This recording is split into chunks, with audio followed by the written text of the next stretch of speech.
예, 4차 산업혁명과 코로나를 거쳐 오면서 세계적으로 많은 변화가 있었는데요. 그 변화가 뚜렷하게 드러나는 곳 중 하나가 어디가 아닐까마는 노동입니다. 오늘은 노동시장의 변화 흐름에 어떻게 대처해야 하는지, 세계적인 노동정책 추세는 어떤지, 국제노동기구, 우리가 흔히 얘기한 ILO입니다. 여기에서 고용정책국장 외교관이십니다. 예, 외교관 자격이 있어요. 으로 계시는 외교관이신데요. 이상헌 국장님과 함께 짚어보도록 하겠습니다. 안녕하세요. 안녕하세요. 예, 글로만 뵙고 하다가 이렇게 직접 뵙게 돼서 너무 반갑습니다. 먼저 국제노동기구 ILO, 뭐 많은 분들이 아시겠지만 간단하게 소개 좀 해주시죠. 그래서 한 세 가지 정도로 말씀드릴 수 있을 것 같아요. ILO는 UN의 일부고요. 네. WHO 국제보건기구처럼 전문기구인데 노동자의 삶과 지위 개선을 위해서 설치됐고요. 두 번째로 중요한 점은 다른 유엔 기구와는 달리 정부뿐만 아니라 노동자 기업도 다 참여해서 그러니까 노사정이 같이 참여해서 대화를 통해서 국제 노동 기준을 정하고 뭐 일자리 관련 관련 정책을 하게 되고요. 마지막으로 이건 뭐 자랑일 수도 있습니다만은 네. ILO가 유엔 기구 중에 가장 오래됐습니다. 1919년에 만들었어요. 1919년 100년이 넘었네요. 예, 그렇죠. 맏형이라고 해야 되나요? 그렇습니다. 그만큼 유엔 처음 만들어질 때 노동 문제가 세계적으로 중요하다라고 하는 인식이 있었기 때문에 그렇죠. 예, 만들어진 거죠. 자, 100년 전 ILO가 처음 내세웠던 슬로건이 8시간 노동, 최저임금, 차별 없는 노동. 자, 100년이 지났습니다. 어떤 평가 내리십니까? 그래서 길게 보면 100년이랑 아주 길게 보면 진전이 있었다고 봐야 되겠죠. 뭐 19세기 초반에 비하면 확실히 진전이 되는데 하지만 그 진전이라는 게 항상 좀 부침이 좀 많았던 것 같습니다. 네. 특히 뭐 정치적인 변화에 따라서 후퇴한 경우도 많았고 뭐 1980년대를 생각해 보시면 네. 그때는 확실히 좀 후퇴 조짐이 좀 있었던 것 같고요. 네. 그 진전을 계속시키려고 하는 여러 가지 노력을 과 함께 항상 그걸 또 후퇴시키려는 노력이 끊임없이 있는 그런 긴장 관계가 있습니다. 8시간 노동 말씀하셨는데요. 뭐 선진국에서는 뭐 굉장히 정착이 됐다고 볼 수 있는데 개발도상국에 가면 8시간 노동 여전히 꿈과 같은 얘기고요. 뭐 한국의 경우에도 8시간 노동이 뭐 완전히 정착했다고 하기는 좀 힘든 측면이 좀 있긴 합니다. 근데 차별 분야는 좀 더 심각합니다. 남녀 임금 격차 예를 들자면 지금 저희들 산술 계산으로는 남녀 임금 격차를 완전히 없애려고 하면 한 200년 정도 걸리지 않을까. 앞으로? 예. 와, 이런 그렇게. 얘기가 나올 정도고요. 그러니까 차별 문제가 굉장히 큰데 그래서 이제 노동 기준이라는 게 보편적으로 적용되느냐. 그러니까 기준이 적용되는 그룹과 적용되지 않는 그룹 간의 근데 간극이 자꾸 늘어나니까 이게 결국은 불평등의 문제고 또 어떻게 보면 일자리 양극화 문제인데 이게 가장 큰 숙제입니다. 소위 현재. 정규직, 비정규직, 그다음에 젠더. 그렇죠. 요 두 가지가 아마 가장 큰 그 간극으로 저는 알고 있는데 젠더 간 차별, 노동의 차별, 그다음에 정규직, 비정규직, 고용 형태 간 그 노동의 차별 이것이 가장 큰 문제. 이거는 실은 뭐 임금만의 문제가 아니라 노동 조건이라든지 노동 시간이 전부 다 그 간극으로 쫙 너무 극단적으로 갈라져 있다는 것을 많이 볼 수가 있는데 그 요거부터 한번 좀 우리나라 이 외교관이시라서 정치적 발언을 하실 수는 없어요. 근데 ILO에 우리나라 노조들이 제소한 게 있잖아요. 얼마 전에 가장 기억에 남는 거는 소위 화물연대 파업 때 니들은 노동자가 아니라 자영업자들 단체이기 때문에 공정거래의 관점에서 당신들의 파업을 징치하겠다라는 게 대한민국의 입장이었고 정부의 노동자들은 우리는 노동자하고 노동조합을 만들 수 있는 결사의 자유가 있는데 왜 노동조합을 인정을 하지 않느냐라고 해서 ILO의 결사의 자유를 침해했다. 지금 대한민국 정부가 이런 취지로 ILO에 제소했죠. 그렇습니다. 예.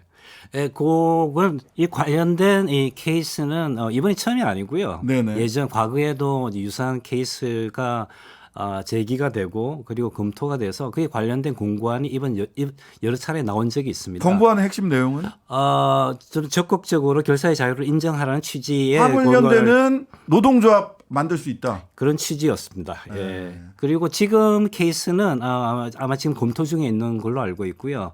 언제 공고안이 나올지는 현재로서는 모르지만 아마 사안의 중요성상 좀 더 서두르지 않을까 그런 느낌이 있습니다. 뭐 올해 안에 나올 수 있겠네요. 예, 뭐 기다리는 노동자 입장에서는 굉장히 답답하겠지만, 근데 이제 국제기구에서 업무를 처리하는 시간이라고 하는 측면에서 보자면 생각보다 빨리 나올 수 있겠다라는 이야기. 지금 요거는 이제 제가 궁금해서 여쭤봤고요.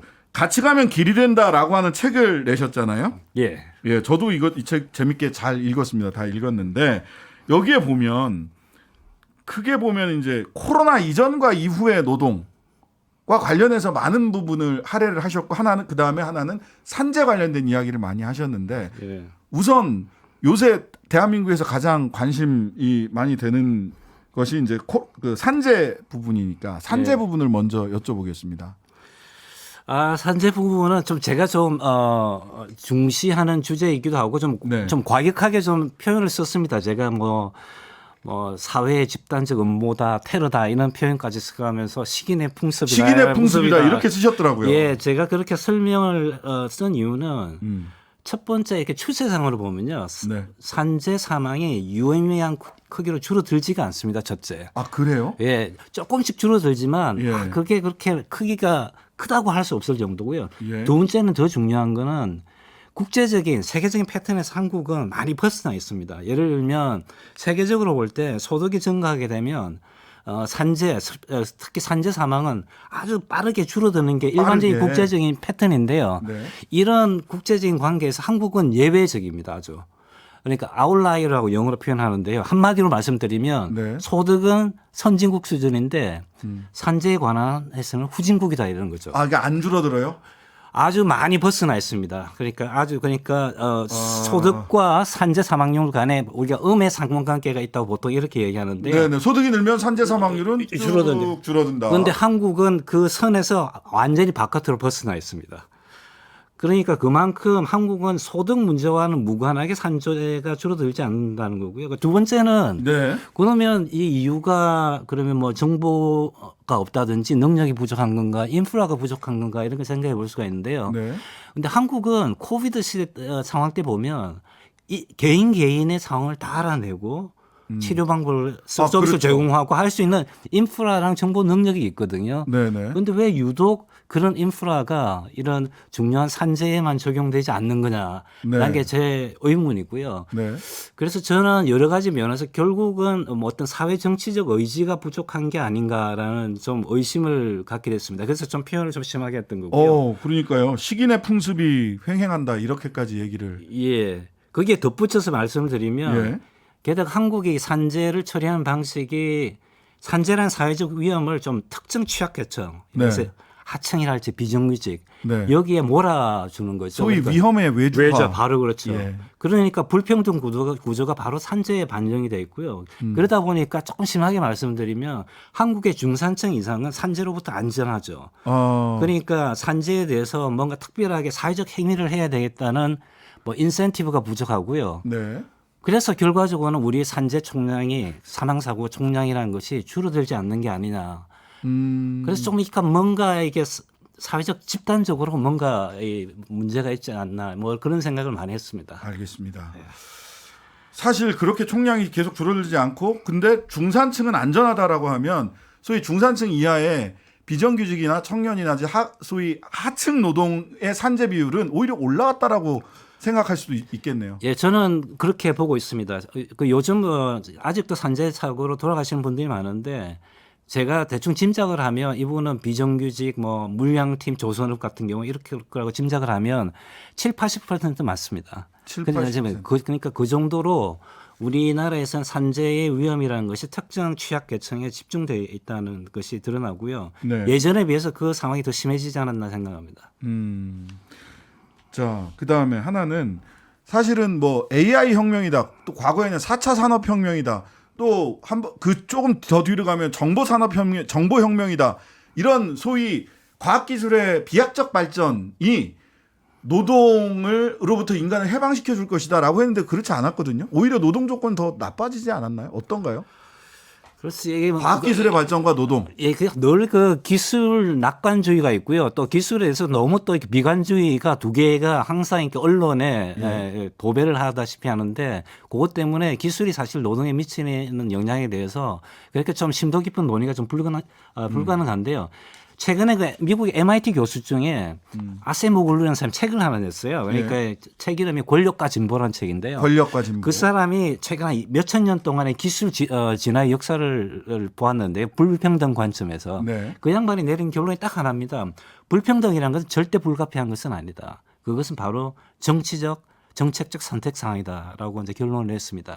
그 이야기는 무슨 이야기하면 기술 변화가 있을 때 정책적으로나 정치적으로 불평등을 줄이는 방향으로 개입을 하게 되면 기술은 불평등을 줄이는 방향으로 사람의 삶을 개선하는 방식으로 될 수 있고 그걸 하지 않으면 결론은 불평등이고 악화일 뿐이다라는 것이죠. 네. 그런데 이게 단순한 결론인데요. 이게 네. 굉장히 중요한 시사점이 있는 것이라고 생각하고 있습니다. 네. 자, 사실 시간이 많지 않아가지고 네. 벌써 지금 한 1분 반밖에 안 남았는데, 자, 국제기구에 계시면서 어쨌든 그 고향 땅 한국 이게 바라보면서 아무래도 ILO 계시니까 노동 정책에 대해서 대한민국의 노동 현실에 대해서 많이 보셨더라고요. 여기 보니까. 자, 대통령 내지는 위정자들에게 지금 사실 정책적 결정에 따라서 불평등도 산재도 줄일 수 있다라고 하는 말씀을 해주셨거든요. 그렇죠. 정책 결정권자들에게 좀 조언을 좀 해주시죠. 저는 무엇보다도 지금 현재 제일 중요한 과제는 노동 시장에서 불평등을 줄이는 것이 제일 큰 과제라고 저는 생각을 하고 있습니다. 네. 그 과제의 측면에서 아무래도 모든 정책 우위를 가능하면 좀 좋은 일자리 많이 만들고 있는 일자리의 질을 좀 높이는 방향으로 네. 그리고 무엇보다도 노동자들이 먹고 살기 위해서 일하는 것이지 죽기 위해서 일하는 건 아니거든요. 네, 네. 무엇보다도 산재에 조금 더 큰 관심을 가지고 좀 더 적극적으로 행동을 했으면 좋겠습니다. 네. 자, 이 같이 가면 그 길이 된다. 이 책 판매 대금은 생명안전 시민대 쪽에 또 많이 기부가 된다고. 예, 그러기로 했습니다. 예. 예, 오늘 말씀 여기까지 듣겠습니다. 지금까지 책 같이 가면 길이 된다의 저자 이상헌 ILO 고용정책국장이었습니다. 감사합니다. 네, 감사합니다. 감사합니다. 하루 종일 기다려지는 진짜 시사. 평일 저녁 6시 5분 신장식의 뉴스 하이킥.